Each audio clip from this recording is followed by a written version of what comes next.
दोस्तों आज मैं आपको बताऊंगा 5 सिंपल और इफ़ेक्टिव होम रेमेडीज़ जो कि आपको डैंड्रफ से छुटकारा दिलाने में मदद करेंगी। जी हाँ, डैंड्रफ एक बहुत ही कॉमन प्रॉब्लम है और मैंने खुद भी इसे काफ़ी टाइम तक फेस किया है। आपके कंधों पे गिरते हुए डैंड्रफ के वाइट फ्लेक्स सिर्फ शर्मिंदगी का एहसास ही आपको नहीं कराते हैं, बल्कि ये स्कैल्प इरिटेशन और डिस्कम्फर्ट भी पैदा करते हैं। हाय एवरीवन, मेरा नाम डॉक्टर सलीम है। मैं एक आयुर्वेदिक और यूनानी मेडिसिन एक्सपर्ट हूं और पिछले 15 सालों से आप जैसे लाखों लोगों को एक फिट और हेल्दी जीवन जीने के लिए गाइड और मोटिवेट कर रहा हूं। तो आज इस वीडियो में मैं आपको कुछ ऐसी रेमेडीज़ बताने वाला हूं जो कि बिल्कुल नेचुरल हैं, घर पे आसानी से बनाई जा सकती हैं और डैंड्रफ के लिए बहुत ही ज़्यादा इफ़ेक्टिव हैं। तो पहली रेमेडी है मेथी के बीज यानी कि फेनुग्रीक सीड्स। दोस्तों ये एक बहुत ही पुरानी और इफ़ेक्टिव रेमेडी है जो कि डैंड्रफ को नेचुरली कंट्रोल करने के लिए बहुत ही यूज़फुल है। डैंड्रफ बेसिकली एक फंगल इन्फेक्शन होता है दोस्तों, जो कि मैलासेसिया नाम के एक फंगस के कारण पैदा होता है। मेथी के बीजों में एंटी फंगल और एंटी बैक्टीरियल प्रॉपर्टीज़ होती हैं जो कि इस मैलासेसिया फंगस से फाइट करती हैं और उसको मारने का काम करती हैं। मेथी स्कैल्प को मॉइस्चराइज भी करती है जो कि ड्राइनेस की वजह से होने वाली डैंड्रफ को कम कर देती है। इस रेमेडी को यूज़ करने के लिए आपको लगभग 2 टेबलस्पून मेथी के बीज लेने हैं और उन्हें रात भर पानी में भिगोकर रख देना है, थोड़े से पानी में।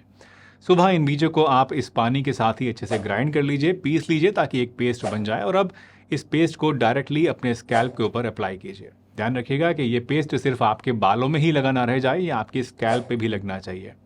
इस पेस्ट को कम से कम 30 मिनट तक आप लगा हुआ छोड़ दीजिए ताकि मेथी के न्यूट्रिएंट्स स्कैल्प में एब्जॉर्ब हो सकें और उसके बाद नॉर्मल पानी से या किसी माइल्ड शैम्पू से अपने बालों को धो लीजिए। ये रेमेडी आप हफ्ते में 1 से 2 बार यूज़ कर सकते हैं। इसे लगाने से आप देखेंगे कि धीरे धीरे डैंड्रफ कंट्रोल में आने लगेगी। दूसरी रेमेडी है एप्पल साइडर विनेगर यानी कि ACV। ये डैंड्रफ के लिए एक बहुत ही इफेक्टिव रेमेडी है। ये आपके स्कैल्प का pH बैलेंस रिस्टोर करता है जिससे कि डैंड्रफ कम होती है। दरअसल हमारी स्कैल्प का जो नेचुरल pH है दोस्तों, वो स्लाइटली एसिडिक होता है, लेकिन जब ये बैलेंस डिस्टर्ब हो जाता है, ये अल्कलाइन हो जाता है या और कुछ दिक्कत होती है, तो डैंड्रफ के पैदा करने वाला जो फंगस है, जैसे मैलासेसिया हम कहते हैं, ये आसानी से ग्रो होने लगता है और डैंड्रफ पैदा हो जाती है। ACV के एंटी फंगल प्रॉपर्टीज़ ये एंश्योर करती हैं कि फंगस की ओवरग्रोथ ना हो और आपका स्कैल्प हेल्दी रहे, इसका pH बैलेंस रहे। इसके अलावा ACV एक नेचुरल एस्ट्रिंजेंट की तरह भी काम करता है जो कि एक्सेस ऑयल और प्रोडक्ट बिल्डअप को रिमूव करता है। ये आपकी स्कैल्प को क्लीन रखता है जो कि डैंड्रफ को और बढ़ने से रोक देता है। ACV को यूज़ करने के लिए आपको इक्वल पार्ट्स में यानी लगभग आधा ACV और आधा ही पानी बराबर बराबर क्वांटिटी में मिलाना है और इस डाइल्यूटेड सॉल्यूशन को शैम्पू करने के बाद अपनी स्कैल्प के ऊपर अप्लाई करना है। इसके बाद 10 से 15 मिनट के लिए आपको इसे लगा हुआ छोड़ देना है और फिर नॉर्मल पानी से वॉश कर लेना है। इस रेमेडी को भी आप हफ्ते में 2 से 3 बार यूज़ कर सकते हैं। तीसरा नुस्खा है नारियल तेल और नींबू का मिश्रण। वैसे दोस्तों अगर आप थोड़े से भी जागरूक हैं, थोड़ा से भी चीज़ों को पढ़ते हैं, जानना चाहते हैं, तो आपको शायद पता होगा कि डैंड्रफ कॉज करने वाला जो फंगस है ये ऑयली एटमॉस्फेयर में पैदा होता है और स्कैल्प में पैदा होने वाला सीबम को, जो कि एक नेचुरल ऑयल ही होता है जो कि बालों की जड़ों से निकलता है, इसको खाता है और इसे खाकर ही बढ़ता है। यानी ये ऑयल इस फंगस की खुराक है और इसीलिए अक्सर लोग ये कहते हैं, एक्सपर्ट्स ये कहते हैं कि डैंड्रफ के मरीजों को ऑयल नहीं लगाना चाहिए और ये बात किसी हद तक ठीक भी है कि ऑयल नहीं लगाना चाहिए। बट सवाल ये पैदा होता है कि अगर ये बात ठीक है तो फिर ये नारियल का तेल हम डैंड्रफ को दूर करने के लिए क्यों रिकमेंड कर रहे हैं? वेल, नारियल का तेल जो होता है दोस्तों, ये थोड़ा सा अलग होता है। इसमें लॉरिक एसिड होता है जो कि एक पावरफुल एंटी फंगल कंपाउंड है। लॉरिक एसिड डैंड्रफ पैदा करने वाले मैलासेसिया नाम के फंगस को डायरेक्टली टारगेट करता है और इसे किल करता है। इसके साथ साथ नारियल का तेल स्कैल्प को मॉइस्चराइज भी करता है जो कि ड्राइनेस का कारण होने वाली जो डैंड्रफ की फ्लेक्स होती हैं उनको कम करने का काम करता है। इनफैक्ट इस मिक्सचर में नींबू का रस भी एक इम्पॉर्टेंट रोल प्ले करता है। नींबू एक नेचुरल एस्ट्रिंजेंट है जो कि स्कैल्प के pH को बैलेंस करता है और साथ ही साथ फंगल ग्रोथ को भी कंट्रोल करने में हेल्प करता है। इस रेमेडी को यूज़ करना बहुत सिंपल होता है। आपको सिर्फ थोड़ा सा नारियल का तेल गर्म करना है। लगभग आप 1 से 2 टेबलस्पून नारियल का तेल ले लीजिए और इसमें 1 चम्मच नींबू का रस मिला लीजिए। फिर इस मिक्सचर को आप अपने स्कैल्प पर 10 मिनट तक जेंटली मसाज कीजिए और इसके बाद 30 मिनट के लिए यानी आधा घंटे के लिए लगा हुआ छोड़ दीजिए ताकि तेल और नींबू के रस के जो चीज़ें हैं वो अपना काम कर सकें। इसके बाद रेगुलर शैम्पू से आप अच्छे से अपने बालों को वॉश कर लीजिए। बेटर रिजल्ट्स के लिए मैं रिकमेंड करूंगा कि आप अगर चाहें तो रात भर भी इस तेल को लगाकर छोड़ सकते हैं। ये रेमेडी आप हफ्ते में 2 से 3 बार यूज़ कीजिए। ये डैंड्रफ को कंट्रोल करने के साथ साथ आपके बालों को भी नरिश करेगी और आपके बालों को हेल्दी बनाएगी। चौथा नुस्खा है दोस्तों नींबू और दही का कॉम्बिनेशन।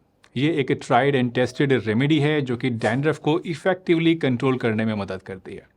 इस नुस्खे का सीक्रेट यह है कि ये दोनों ही इंग्रेडिएंट से यूनिक प्रॉपर्टीज़ रखते हैं। पहले बात करते हैं चलिए नींबू की।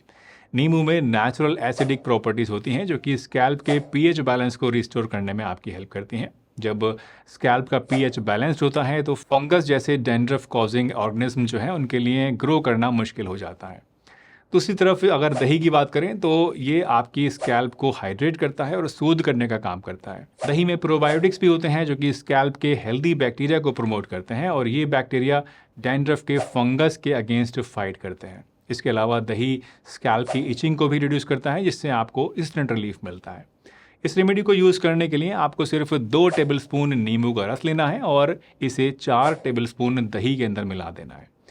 दोनों चीज़ों को अच्छे से मिक्स करने के बाद आप इस पेस्ट को अपने स्कैल्प के ऊपर लगाइएगा और अगेन ध्यान रखिएगा कि ये मिक्सचर आपके स्कैल्प तक अच्छे से पहुंच जाए। इसे कम से कम 30 मिनट तक इसी तरह से लगा हुआ छोड़ दीजिए ताकि ये इंग्रेडिएंट्स अपना काम कर सकें और उसके बाद नॉर्मल शैम्पू से अपने बालों को धो लीजिए। ये रेमेडी आप हफ्ते में 1 बार ट्राई कर सकते हैं। इसे यूज़ करने से आप देखेंगे कि आपका डैंड्रफ धीरे धीरे कंट्रोल में आने लगेगा। पांचवा और आखिरी नुस्खा है दोस्तों नीम की पत्तियों को इस्तेमाल करना। नीम एक प्राचीन और बहुत ही पावरफुल इंग्रेडिएंट है जो कि अपनी एंटी फंगल, एंटी बैक्टीरियल और एंटी इन्फ्लामेटरी प्रॉपर्टीज़ के लिए जाना जाता है। डैंड्रफ का मेन कॉज मेलेसेसिया फंगस होता है और नीम इस फंगस को डायरेक्टली टारगेट करता है, उसे ख़त्म करने में मदद करता है। नीम का यूज़ काफ़ी सिंपल होता है। आपको सिर्फ एक मुट्ठी भर के नीम की ताज़ी पत्तियाँ लेनी है और उन्हें पानी में अच्छे से उबाल लेना है। 10 मिनट उबालने के बाद इस पानी को आप ठंडा कर लीजिए और शैम्पू करने के बाद इस नीम इन्फ्यूज्ड पानी से अपनी स्कैल्प को अच्छे से धो लीजिए। आप चाहें तो नीम की पत्तियों का पेस्ट बनाकर भी डायरेक्टली अपनी स्कैल्प पे अप्लाई कर सकते हैं। नीम की पत्तियों को आप रोज़ाना भी इस्तेमाल कर सकते हैं या फिर कम से कम हफ्ते में 2 से 3 बार इसको इस्तेमाल ज़रूर कीजिएगा। तो ये है दोस्तों वो 5 सिंपल और इफ़ेक्टिव होम रेमेडीज़ जो कि डैंड्रफ से छुटकारा पाने में आपकी हेल्प करेंगी। सभी इंग्रेडिएंट्स नेचुरल हैं, आसानी से मिल जाते हैं और बिना किसी साइड इफ़ेक्ट के डैंड्रफ को कंट्रोल करने में आपकी मदद करते हैं। आप इन रेमेडीज़ में से कोई भी 1 या 2 रेमेडी ट्राई करना शुरू कर सकते हैं और कुछ ही दिनों में आप देखेंगे कि आपका जो स्कैल्प है वो डैंड्रफ फ्री हो जाएगा। अगर आपको ये वीडियो हेल्पफुल लगी हो तो लाइक ज़रूर कीजिएगा, शेयर कीजिए सभी के साथ जिनको डैंड्रफ की प्रॉब्लम है और अगर चैनल पर नए हैं, आगे भी इस तरह की वीडियोस देखना चाहते हैं तो सब्सक्राइब ज़रूर कर लीजिए। हंसते रहिए, मुस्कुराते रहिए, रोज़ कुछ ना कुछ नया सीखते रहिए ताकि आप रह सकें हेल्दी हमेशा।